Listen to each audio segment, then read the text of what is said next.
It's been a great day of discussion. Really enjoyed the discussion there about uncertainty in the possible futures. For all our audience on Google Meet and on the various live streaming platforms, we're so grateful you've all joined us for Blue Marble Week, which is organized and produced by Foundation for the Future. The Foundation for the Future is dedicated to the creation of a public-private partnership for space infrastructure development. To support this cause, to become a greater part of the conversation, or to sponsor Blue Marble Week, please visit our website at www.f4f.space, and that's the number 4. Next up, a scientist, a businessman, a designer, and a technology strategist walk into a bar. They have a great conversation, and the world is never the same. Today's expert panel on the future features 4 of today's speakers, Mr. Zappa, Dr. Aung, Dr. Mozer, and Mr. Laine. These different panelists bring a well-rounded perspective, and of course, the focus of the Foundation for the Future is cislunar space infrastructure between now and 2035. I do want to honor our panelists' important work by releasing them on time, so I'll keep an eye out for that as well. You have all done a really good job of sort of illustrating your perspective, especially perhaps that last talk in terms of how you approach your work. But I thought I'd give you just a brief 1-minute intro each on your particular focus. So your field informs the way you approach thinking about the future, and half of the battle is in answering difficult questions that need to be asked, right? What are those correct questions? Again, you've covered some of this in your earlier talks, but let's do a quick review for anybody who's joining us new. What questions do you ask, and what information about the past and present do you bring to bear in approaching the problem of predictive strategy? And why don't we start then with Dr. Mozer, since you just finished up, just do a quick resummary. Yeah, certainly, thanks. And, I often feel like I'm the futurist for the Space Force, and what I feel like the most important thing that I can contribute is to help balance our focus and intensity and investments across the present and the future. We have to do both. But without somebody like me pushing for thinking about the big picture future, we would easily devolve into just getting wrapped around the very real threats that we face today that we have to deal with. So in short, I try to create a disequilibrium with my colleagues to pull them out of the present day thinking and at least to think a little bit about what they're doing in the future. Thank you, Dr. Mozer. Mr. Zappa, would you like to jump back in and share just a little bit about your approach and how you find those right questions to ask? Absolutely, thank you. So we're trying to make sense of the technological ecosystem at large. We know technology has a disproportionate effect on shaping the future. And we have been trying and will keep trying to track that ecosystem, to measure it, to observe it, to document it, and of course to share it with the public. We believe technology information about technology is a public utility. Every organization, every individual needs access to that. So that's where we're coming from, and that's our take on the future. Thank you. Dr. Aung? Yeah, it's a very deep question, and the truth is, I work with a lot of technology. I work with a lot of very, very new concepts, new materials and all that. But the question I always ask has a lot to do with my background and who I am, right?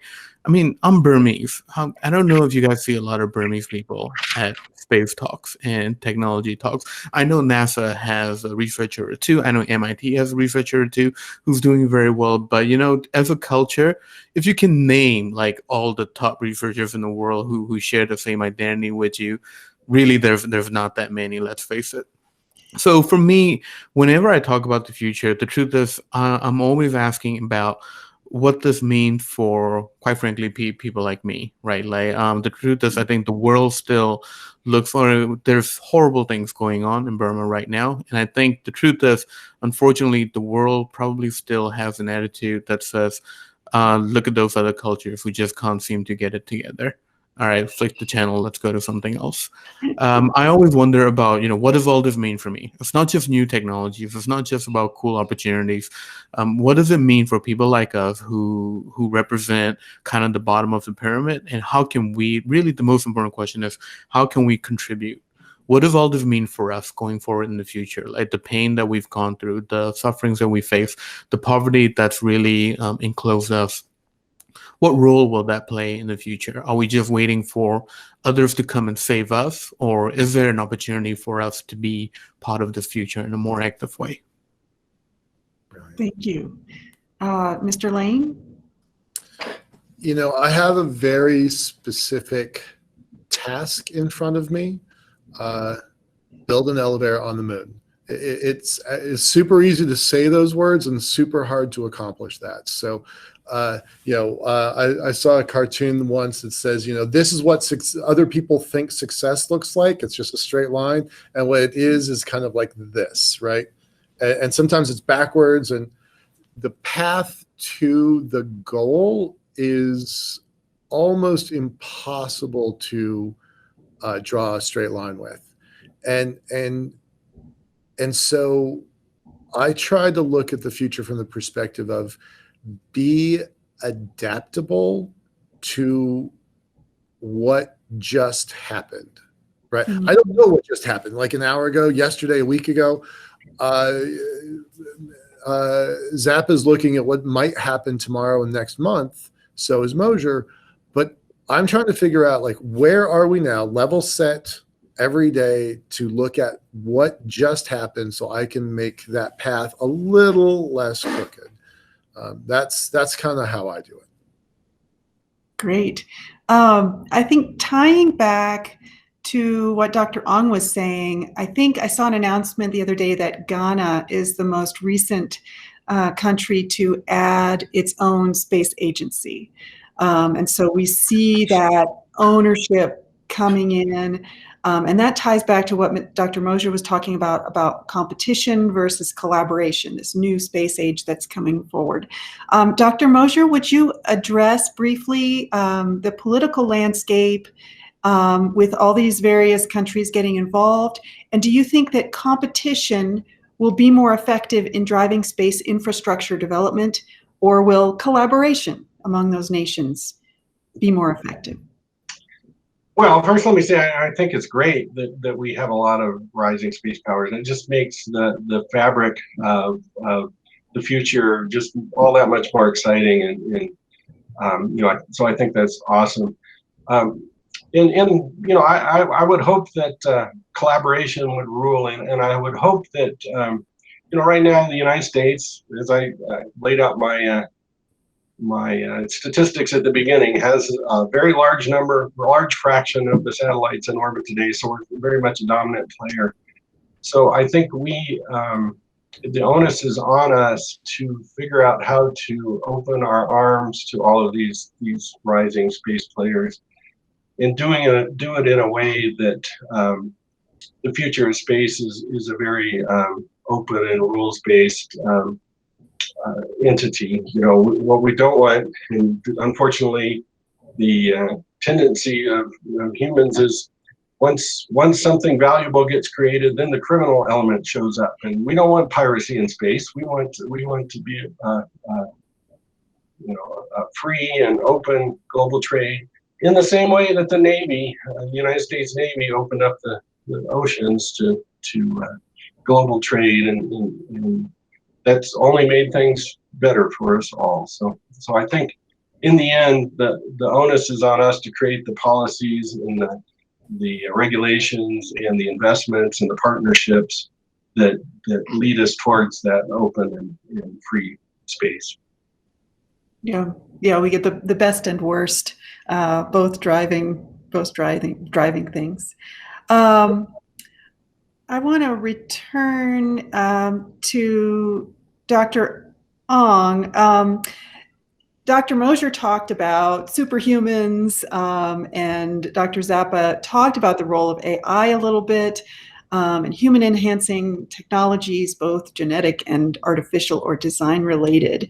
Can you talk a little bit about how those inspire the workforce development and the jobs of the future? I mean, you talked in your TEDx talk about how your great-grandfather employed a combination of talent and methodology to change the face of theater and dance in his home country, even through wartime. Do you believe that these human enhancing technologies are enhancing the talent side or the methodology side? Lee, you've really done your research. I just wanna thank you on that. You've really done your research. So I'm gonna go on a bit of a segue here. For part of the CT, one of the methodologies we use to talk to everyday operators, and I spoke to a veteran, not a veteran, but a well-seasoned first responder, paramedic, and he was talking about all the tools and things that are available to him. And 10 minutes into the conversation, my question was, look, stop. You have so many tools and so much access to hospitals, doctors. Where do you go? What to do? What do you like? How do you decide what do you call on? He's like, and his answer is really similar. Well, I mean, that's your craft, right?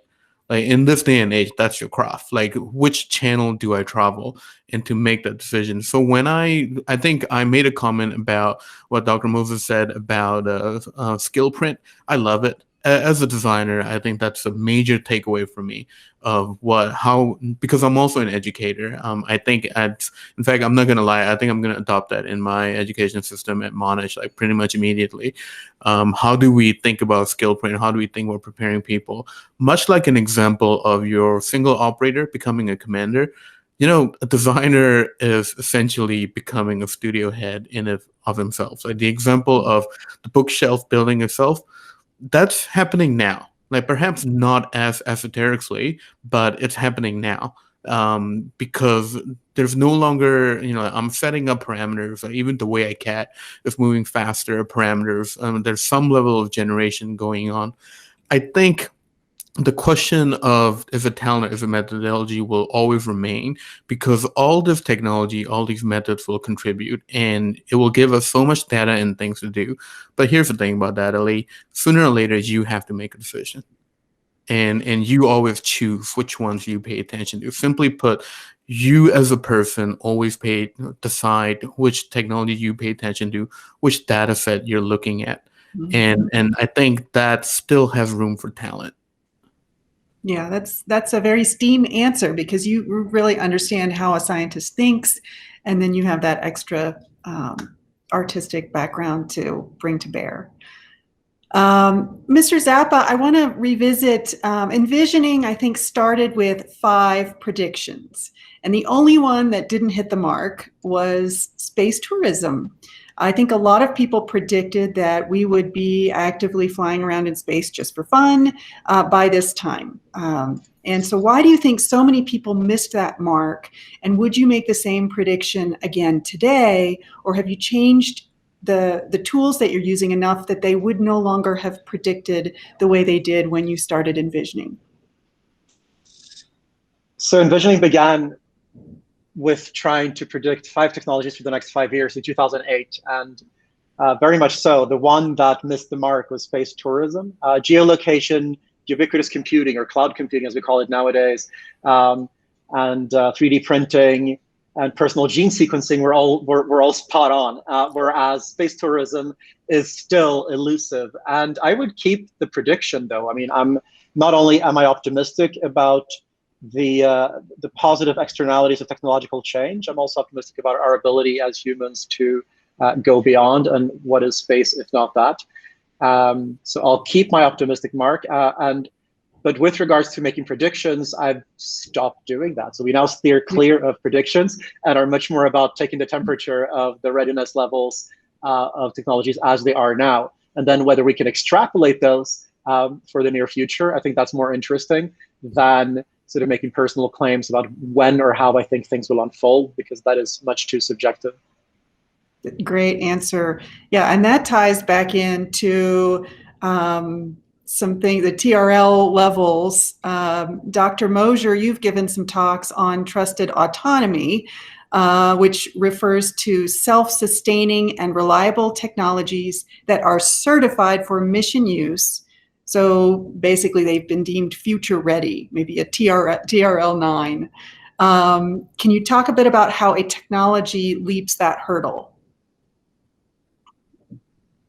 Yeah, well, let me talk a little bit about the trusted autonomy in that context too. So even though we have certified that there are systems that can be trusted, the next question is, do we trust them, and do we employ them? Particularly, the obvious question in the military is, do we allow autonomous machines to have lethal power, lethal capabilities?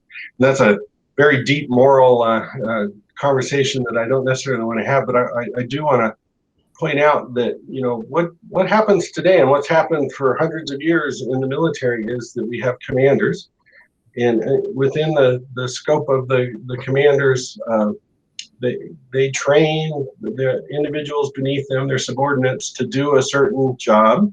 That's why we train in the military. And then they're given certain bounds of things that they can do. At a certain person in the field, an army soldier in the field has certain bounds of what they can do with their rifle or whatever it is. But once you train them up, and once they've demonstrated that they're trustworthy, we give them the authority to go out and make those decisions to do things. And that's exactly the situation we need to get into with trusted machines, not just for the military, but for all sorts of operations. We trust people all the time. We need to figure out how we as people, we as humans, can trust the machines to do the critical things, whether it's taking care of the elderly or fighting a war. We need to do that. So that's just a comment on the trust. But I think you asked more broadly about how we get things across the what's often called the valley of death, the technical gap between the really cool science that we develop and the employment of that science. Particularly in the military, we have that problem. And a lot of times that is a matter of scale. It's a matter of taking a technology and understanding how to bring it to fruition at the full scale. And the reason it's a particular problem, I think, for the military is we have a very large scale to deal with. Some garage startup company that might come up with some really good idea that would have great potential has a fairly large gap to fill to get to the point where we can employ that globally at scale. And so those are some of the issues that I think we need to work out with space technologies as well. How do we go from the really good idea, which there's lots of great ideas, to the actual, no kidding, trusting that these things are going to work and making it work. So that's where we have a challenge ahead of us. Yeah, it's really interesting. And not only is there the trust development, but there are also natural resource limitations for various technologies that come into play. Can you and the other panelists weigh in on energy and natural resource limitations and their impact as a disruptor to our advancement of space infrastructure? Well, I would say absolutely that's the case, and it's certainly the case in space as well. If you think about colonizing the moon or Mars or whatnot, we're going to be in a very scarce environment in terms of the resources. So we got to solve that problem. But there's also, going back to technology, which is obviously what I think about a lot, is the problem of the scarcity of technology available, the resources that go into technology available to the United States in the supply chain issues that engenders. For example, just to give an example, hydrazine, which we use for propulsion in space, is something that's not necessarily produced in quantity in the U.S. anymore. There's hydrazine produced internationally that uses a slightly different formulation that has some impacts to our our thrusters and things. But the real question is, depending from a national defense perspective on foreign sources of a very critical element of our space infrastructure, is an important thing. So it's not exactly your question, but it's related to it in terms of understanding what the resources we have at our disposal and how we can employ them. Thank you. Dr. Aung, looks like you're ready to have a comment on that. Yeah, two parts. Of course, right? Like, I mean, nothing ever is truly blue sky, and that's coming from someone who imagine things for a living. Nothing is ever truly blue sky. We don't have unlimited resources. We will always have limitations. But at the same time, I'm a proponent, and I've said this in multiple places. True creativity and true innovation really is born within limitations. When we always see the rise of human creativity when these resources are crunched. But on a different note, though, like I wanna, that's my address to your question.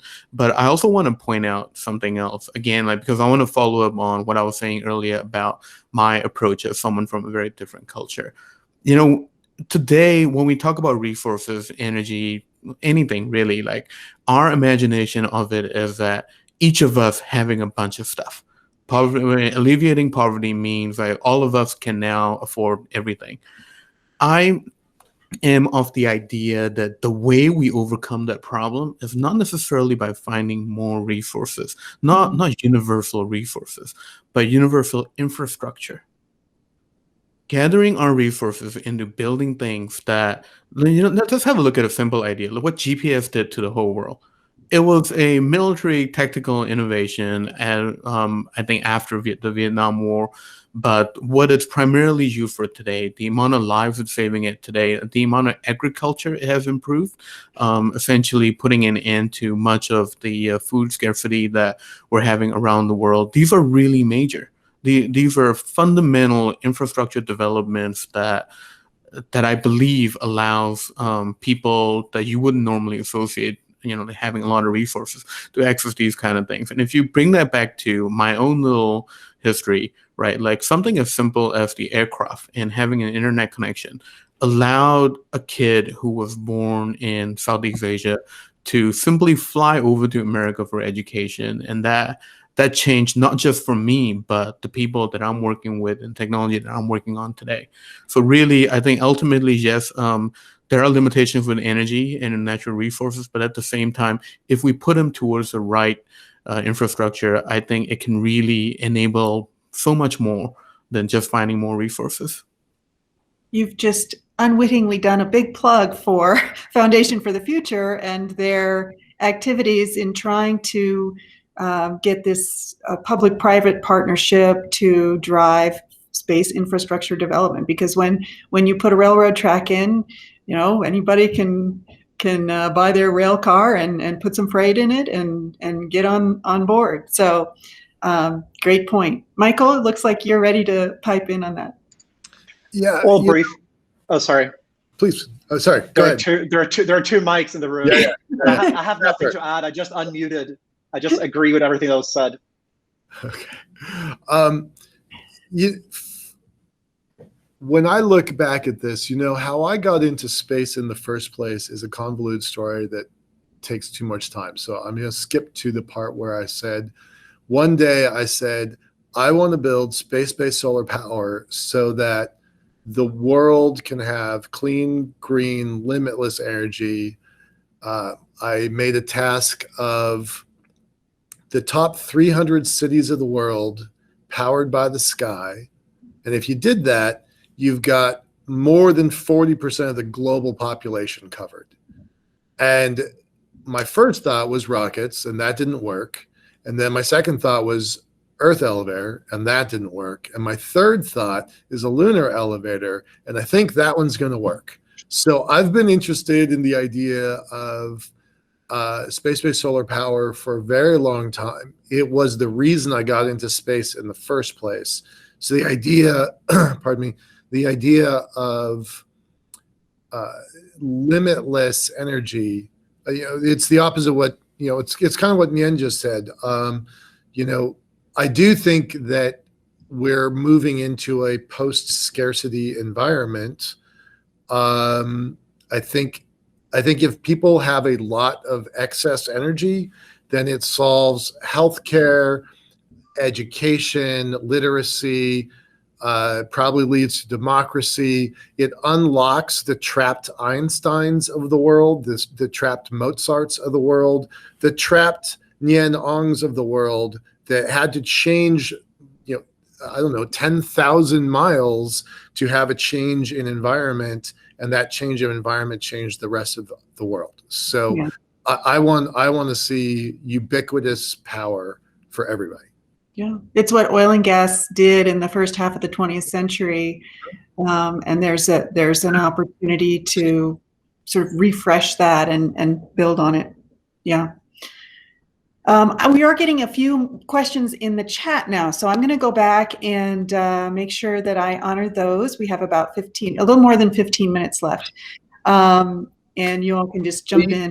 I want you to look a little higher to Inara's question about scouting and scouting organizations, because it's a really good point, and point that towards Dr. Mozer, please. Actually, when I lost my internet connection, I lost I'll read it. Why don't you do that one, and then we'll come back to these. Okay. So Inara has been pointing towards an idea kind of like scouting, and this is to Dr. Mozer specifically. She's been looking towards an idea kind of like scouting that is very STEM science focused. It's a long question, but the gist of it is, by doing this, it increases American readiness and secures superiority in the ultimate high ground. Is there some such youth organization in the works? And if not, how could this be jump-started? Now, I don't know if you know this, sir, but before I went in the Marine Corps, my introduction into that was through Sea Cadets, a military kind of it was kind of like scouting and kind of early Navy, early ROTC stuff. So I believe in kind of this idea of bringing culture to the youth and kind of helping them learn that. So do you have any thoughts on that? Are there any organizations, could anything like that be stood up as a part of this process? Well, I love the question and totally agree with the sentiment. Absolutely.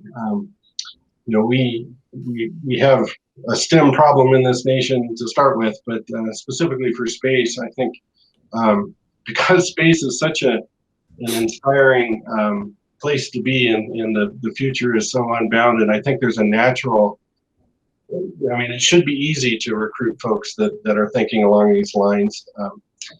So I don't know of any particular capabilities specific to the Space Force, although there are some pretty good starts at it. One of the things that General Raymond goes around talking about, I talked about how small the Space Force is.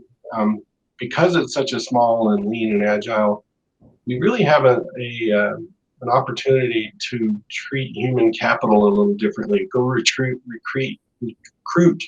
a different type of person than the military has recruited in the past. So somebody who has aspirations for space and wants to do things. And so one of the elements of that, and so sort of starting at the top and working down, is a new program called the University Partnership Program, where the Space Force is trying to create really close ties with a small number of universities to really push the development of workforce and recruiting at sort of the university level, and that sort of propagates down to earlier ages. And we do have things, STEM activities, outreach activities. One of them called Starbase, that's very aimed at this very particular problem. A friend of yours and mine, Michael Brent Ziarnik, I had dinner with him a couple of days ago, and he's promoting an idea that's very interesting. He wants to do training of new Guardians, new Space Force personnel underwater. So he wants to create a space habitat basically under the ocean and you bring in, instead of going to Paris Island or to basic training, you get sent to this underwater place, and that has the one of the team building advantages. You're going to be in this very austere, isolated place, and you got to learn how to work with your teammate. But when I first heard his idea, I said, that's ridiculous. We don't need to train people like that because we don't have Space Force humans going to space yet.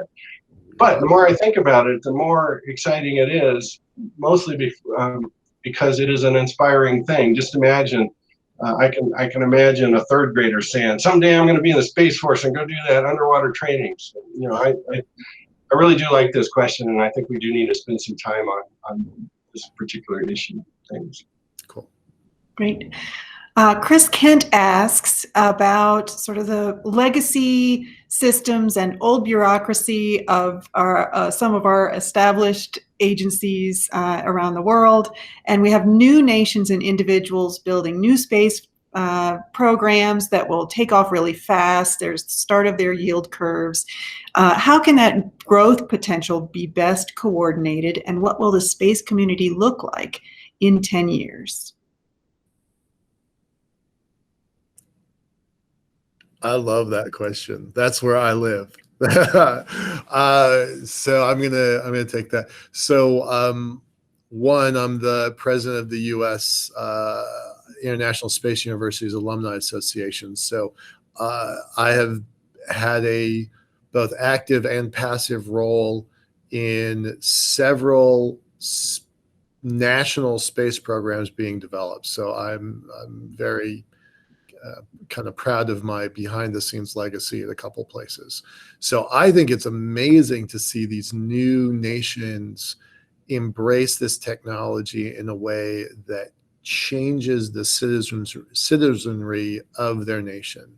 I had a very, very, very minor role in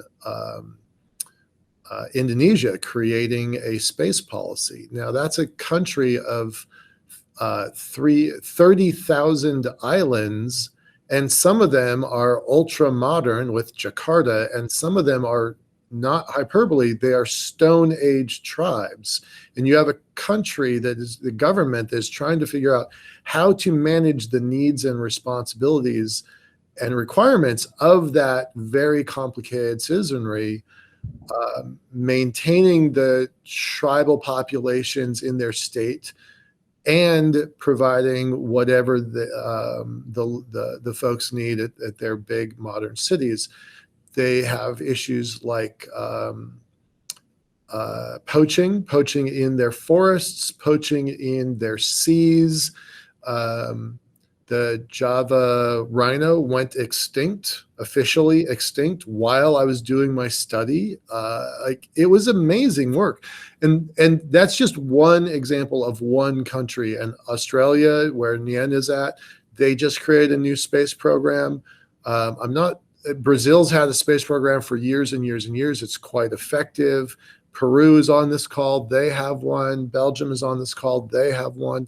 It's amazing to see how each of these countries have taken the requirements of their citizenry, decided to use remote sensing to make their citizens' lives better. So I would say that space resources, deployed across the world as a single tool has raised the standard of living of every single human. And there are not very many things you can say that about. So even the tribal citizens that can look up in the sky and not necessarily understand what those moving lights are they're used to fix stars. They don't necessarily understand what those moving lights are in the sky. The governments that maintain that real estate are still better for having better resource management from their satellites. So I think it's amazing, and it's just going to continue. And you talk about yield curves, Chris. It's going to raise the standard of living of every single human, and that astounds me. Nyein, did you want to add anything to that? I think Michael nailed it. Yeah, okay. I wasn't sure. there's a question from Martin Horowitz, and I'm not sure if it's an either-or question or just an open-ended question. Do you see the space elevator or Space Force as leading a standardization of common interfaces, parts interchange, and interfaces in space? So I actually skipped over that part of my talk, but one of the recommendations that I have for our leadership is absolutely we need to lead standardization and standards for the future of space. And this is not just a Space Force thing, it's a whole government thing. That is one of those ways that I think we can help drive towards a free and open leadership towards space through those kinds of standards. And right now is the time to do that, because we have lots of emerging capabilities in terms of on-orbit servicing and assembly and manufacturing, and ideas like the space elevator, and as we just talked about, lots of new rising space nations and space players. So we really do need to get on top of that, and it's something that the U.S. needs to lead today. Thank you. We have about 5 or 6. This book goes to that question very, very specifically. Standardizations and modularization of shipping changed the world, and it's going to change space. We're not there yet. We haven't started using this sort of methodology or technology yet. Nyein, please get on this. It's important. But this kind of thing needs to be incorporated into Space Force. It needs to be incorporated in Space Elevator. It needs to be incorporated in the entire cislunar econosphere. Next month, we're going to bring in. We just lost Michael. Oh. Well, Yeah. Did anyone have a comment in response to what he was saying? I might chime in a little bit, because I teach interface design, but not necessarily for all sorts of interfaces, but particularly human and machine interface design at Monash University.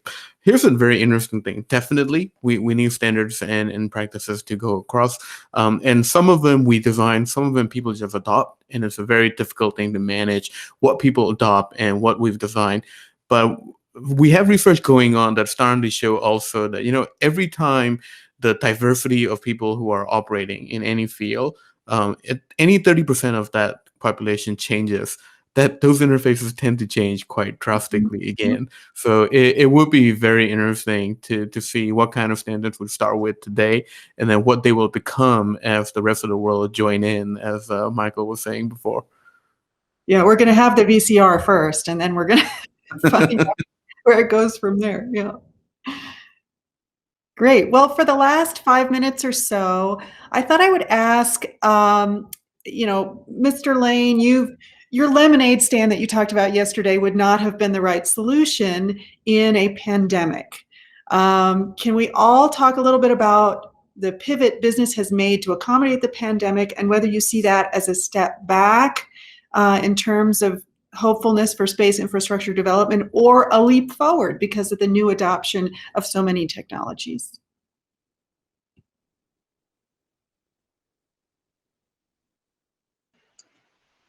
Michelle, you want to start? Yeah, absolutely. I mean, as a proponent of working remotely, I'm so appreciative of how we have normalized remote work. I mean, of course, there are a million shortcomings, and it's only about to get better. But I think it opens up the floodgates to more inclusivity in every sense, not only geographic, but also, I mean, by background and by capacity. So I think just normalizing remote work has been a huge shift and an improvement given the current condition. A session like today, I mean, this would not have been normal a year ago. It would have happened a year ago, of course, but it wouldn't have had the same draw as it does now when this is the default. Agree. Dr. Yeah, I will put it in the context of, when I kicked off my talk about the 20-year time changes, how big things change in the world in sort of unexpected ways. And I put the pandemic in that category. This was not something we necessarily were thinking about. I'm sure there were people that were thinking about it, but as a society, it was kind of a big surprise. And just think how resilient we've been over the last year. We have gone on. The world didn't end. And new things have happened, as you just pointed out, things like this. And, when I go downstairs at the end of a day, my wife asks me where I traveled today, and I tell her I've been to Rome, I've been to DC, and it's great. So hopefully we can hang on to the best parts of that. Michael, did you want to weigh in on that? You're on mute. Sorry. I was going to point back to Dr. Mozer. He hosted an event back in May last year. So the virus was just kind of like, people were getting really worried about it. And it was supposed to be a in-person event in Albuquerque. And instead, we took the risk of trying to do this, a 3-day workshop digitally. And I was hugely skeptical of that. Like, I was almost not going to attend, and it turned out to be great. And hats off to him and the rest of his team. And we had Casey Durad, who hosted that event at Blue Marble last month. So had they not kind of pioneered some of this, I don't know that Blue Marble Week would have happened. Right? Because it was the experience of that made me think, oh yeah, maybe this can happen. And that's the conversation that Tim and I had. So, I mean, in a sense, that meeting led to this meeting, and that meeting happened only because of the pandemic. So I think you can't put the genie back in the bottle. We are going to continue doing hybrids of this. I think the digital component is part of whatever happens next. Tim and the team at the Foundation for the Future are talking about in-person Blue Marble events very soon, hopefully, fingers crossed. And I think that's absolutely necessary, but we are going to continue doing, I believe we are going to continue doing telepresence forever from this moment forward. Like, this has become so normalized. Yeah, it really is an example of temporary living in a harsh environment. So, Dr. Aung, would you like to finish us out here? Yeah, I did actually find a couple of photos here that I wanted to share, and it was to add to what Dr. Mozer was sharing about a single operator becoming commander in the field. I just wanted to show you a creative equivalent of that. So on one side is something I put together with Lego, a trick I learned from Liftport, that when you want to build something very, very complex. Can you see my screen, or is Yes. it not showing up? Yeah. So when you're building something common to build out of Lego first, and I just did kind of the proportions. On the right, you see a very, very complex half aircraft cabin. That was done with all the foam parts being cut by a CNC hot wire robot, and all the milling being done by a smaller CNC foam milling machine, and all the MDF being cut by a 5-axis robot with an artist of one. It took days for the machines to finish their manufacturing, but it took me about 5 hours to put this massive whole rig together to run a few experiments in. The very exciting space-based future you were talking about with like Star Trek replicators and all that, you are very right. We're living in it now. It is coming. We still require like some expertise. You have to learn some programming and some CADing and things to operate this machinery, but we're getting so close every day where we can dial in parameters and the best martini in the world arrives. Dr. Aung and Dr. Mozer, thank you so much. Mr. Laine, Mr. Zappa, it's been enlightening. Really appreciate everyone's contribution. All right, well, I then will close it out here. This has been Blue Marble Week, which is a monthly conversation about space infrastructure development. It's organized and produced by the Foundation for the Future. And the Foundation for the Future is dedicated to the creation of a public-private partnership for space infrastructure development. and that would happen through the Space Act of 2021. To support this cause, or to become a greater part of that conversation, or to sponsor Blue Marble Week as a conference, please visit our website at www.f4f.space. That's the number 4. And very much appreciate everyone who participated here on the Google Meet, as well as on our various live stream platforms. Thank you very much, and we can end the call.